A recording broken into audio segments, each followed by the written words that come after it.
Bonjour et bienvenue dans cette vidéo où je voudrais vous parler un petit peu de méditation.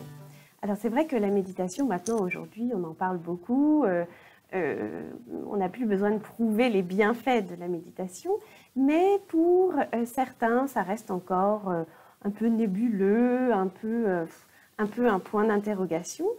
Pour certains c'est difficile, non mais tu me vois moi méditer, non mais assise là comme ça. Et pourquoi faire? Ne pas penser pendant plusieurs minutes. Donc j'ai déjà essayé, je n'y arrive pas.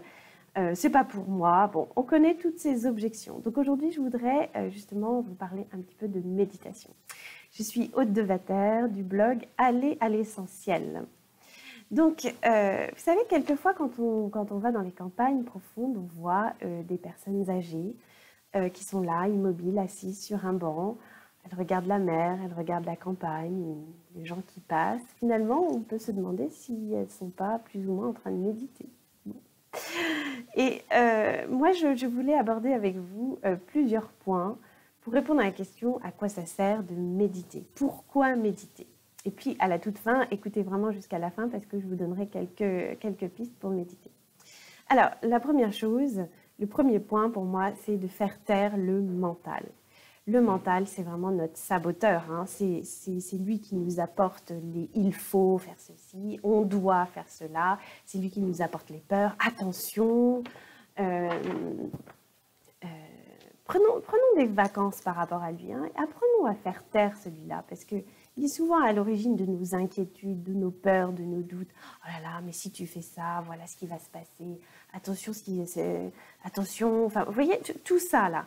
On en a plein, ou bien alors des pensées qui n'arrêtent pas, qui tourbillonnent dans notre tête et qui n'arrêtent pas, qui nous pompent notre énergie. Hein. Donc, méditer permet de lui couper le sifflet, celui-là, à notre mental, pour nous reposer. Donc, disons-lui de se taire. C'est une question d'équilibre de vie, d'hygiène de vie. C'est vraiment ce que j'enseigne dans mes ateliers de gestion du stress. C'est vraiment comment est-ce qu'on peut lui couper la parole, celui-là, ce mental, d'accord? Donc, méditer permet tout simplement de lui couper la parole et de nous reposer. Deuxièmement, méditer permet de gagner de l'énergie. Ben oui, parce qu'en fait, le fait de penser en permanence à ce qu'on doit faire, ce qu'on devrait faire, ou d'avoir peur d'alimenter, de faire des commentaires sur tout, hein, ou de nous saboter, ou de nous dire ce que nous, on doit faire, etc. En fait, ça nous pompe une énergie folle, ça n'arrête pas. Oh là là, et puis après, il y a ça, et puis alors, et puis comment est-ce que je vais terminer ma journée? Et puis, ça, c'est notre mental. Donc, si on lui coupe un peu la parole, eh bien, on va gagner de l'énergie. Donc, on va se recentrer sur notre corps et sur notre respiration, et on va plus s'accrocher à ces paroles et ces réflexions pendant les quelques minutes où on essaye justement de se recentrer sur sa respiration et son corps. Donc, on va retrouver de l'énergie. Et puis, une autre chose, c'est que quand on pense à plein de choses, eh bien, la deuxième chose qui vient immédiatement après, ce sont les émotions. Les pensées sont à l'origine de nos émotions. Donc, si on commence à dire « oh là là, mais c'est ça qui va arriver », etc., eh bien, on va avoir l'émotion de peur qui peut arriver, ou l'émotion de colère, etc. Et les émotions, en fait, sont des pompeurs d'énergie.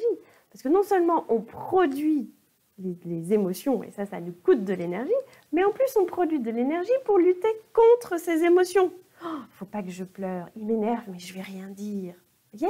Donc, en fait, on produit des pensées qui tourbillonnent dans notre tête, ça nous pompe de l'énergie, plus ça éveille en nous des émotions qui nous pompent pas mal d'énergie aussi, hein, la colère, la tristesse, la frustration, enfin toutes sortes de choses. Et puis en plus, comme on ne s'autorise même pas à les exprimer, toutes ces émotions, on produit encore de l'énergie pour les comprimer. Donc, tout ça c'est juste épuisant. Donc c'est pour ça que s'autoriser quelques instants, quelques minutes de pause, ça nous permet tout simplement de gagner de l'énergie. Un autre point, c'est pour nous détendre.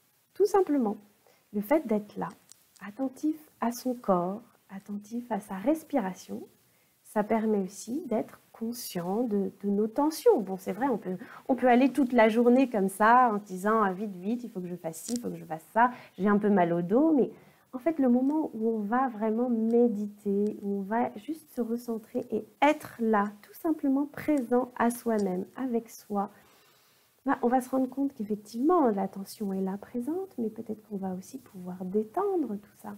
On va pouvoir peut-être s'apercevoir que bah, on est un petit peu tendu à d'autres endroits aussi, et puis on va s'exercer à détendre ces parties-là.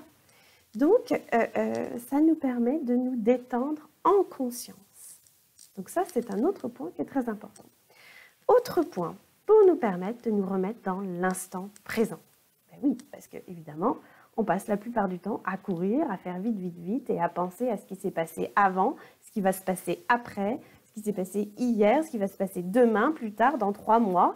Mais en fait, on est rarement là. Et en fait, quand on médite, eh bien, on est juste là, présent à soi-même, présent à son corps. On vit cet instant de vie là qui passe et on le voit passer, on le vit, on entend les bruits qui nous entourent, on est attentif à soi, là où on est et on est vraiment dans notre corps et ça c'est reposant et ça nous permet aussi de nous recentrer dans l'instant ici et maintenant. Donc ça c'est très important aussi. Et dernier point que je voulais souligner, c'est pour se sentir bien, tout simplement. Faire une pause, prendre soin de soi, être attentif à l'instant présent, à son corps, se détendre, se reposer, respirer, arrêter le petit vélo dans la tête qui nous raconte des histoires. Tout ça, en fait, ça nous aide à nous sentir mieux, tout simplement. Donc, alors comment ? Ben, écoutez, c'est très simple. Il faut prendre juste une position confortable où vous vous sentez bien et vous allez juste axer votre attention sur votre corps et votre respiration. Tout simplement, pas besoin d'être un pro, pour commencer en tous les cas. Moi, je ne suis pas une pro de la méditation, mais c'est quelque chose que je pratique très très régulièrement. Et c'est vraiment être là, dans son corps, sentir son corps vibrer, mais vraiment de la tête aux pieds, pas juste ses poumons se soulever comme ça, mais vraiment totalement. Et puis dès qu'une pensée arrive, bah, ne pas s'en vouloir, mais hop, se recentrer sur sa respiration. Alors parfois, c'est vrai que quand nos pensées arrivent, bah, on les attrape au vol et puis après on les alimente. Et puis ça fait peut-être quelques minutes qu'on est dedans, d'ailleurs, on se dit « Oh là là, mais ça fait un petit moment que je pense à ça !» Eh bien, c'est pas grave. Eh bien, on se ressente tout naturellement. Et on essaye de revenir dans son corps, revenir dans sa respiration. Alors, c'est vrai que quand il n'y a pas de colonne vertébrale, quand il n'y a pas quelque chose qui nous guide, parfois, c'est difficile de méditer juste comme ça en se disant « Bon, je médite 5 minutes et je pense à ma respiration. » Bah, dans ce cas-là, aidez-vous avec quelque chose qui va vous guider. Par exemple, comptez vos respirations. Inspirez, expirez, ça fait 1. Et puis, vous allez jusqu'à 10 et vous faites après 10, 9, 8, 7 jusqu'à 0, par exemple. Vous voulez aller jusqu'à 20. Comme ça, au moins, vous avez comme un guide, quelque chose qui va vous aider à pas trop vous égarer dans vos pensées. Ou bien, vous pouvez faire ce qu'on appelle aussi un scanning corporel. C'est-à-dire qu'à chaque inspire, à chaque expire, vraiment ressentir une partie de votre corps. Vous pouvez commencer par vos doigts de pied, puis la plante du pied, puis le pied dans sa totalité, et le pied gauche, donc ensuite la cheville gauche, et puis après le mollet gauche, etc. Enfin, vous allez à votre rythme, et vous pouvez faire comme ça tout votre corps, le saucissonner comme vous voulez, en sentant et voilà, en ordonnant les choses pour que vous ayez comme une colonne vertébrale, pour pas trop vous égarer dans vos pensées. Et ça sera peut-être plus facile pour vous. Trouvez des petites techniques, trouvez ce qui vous convient à vous pour pouvoir rester concentré. Mais c'est vrai que c'est toute une discipline. Ça se fait pas toujours du jour au lendemain. Et ça s'apprend. Et en fait, vous allez voir que en apprenant à méditer, on apprend aussi beaucoup à se concentrer.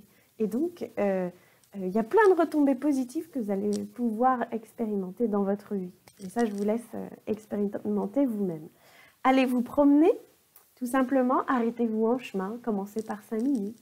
Puis 10 minutes, et puis après, vous y prendrez goût et vous aimerez méditer peut-être 20 minutes par jour. Donc voilà, faites votre expérience, mais en tous les cas, essayez au moins 3 semaines, un mois. On ne peut pas juste essayer une fois comme ça, ou juste et puis se dire bon, bah, de toute façon j'ai trop de pensées, c'est pas grave, j'abandonne. Non, il faut quand même un peu de persévérance. Si vous voulez vraiment qu'il y ait des choses qui s'installent dans votre vie, si vous voulez bénéficier des bienfaits de quelque chose, ça se fait pas d'un claquement de doigts. Ça se fait dans la persévérance, dans la durée. Donc, si vous êtes tenté par ça, essayez-le peut-être 3 semaines, un mois. Et puis après, avec ce recul-là, vous pourrez dire, ben voilà, j'ai essayé, voilà ce que ça m'a apporté, voilà ce que j'ai pas aimé. Au moins, là, vous pourrez voir et savoir. Donc voilà, quelques mots sur la méditation pour aujourd'hui. Alors n'hésitez pas à aller sur mon blog Aller à l'essentiel, télécharger le guide gratuit et comme ça vous pourrez recevoir donc mes vidéos ou mes articles chaque semaine. Voilà, très bel été à vous.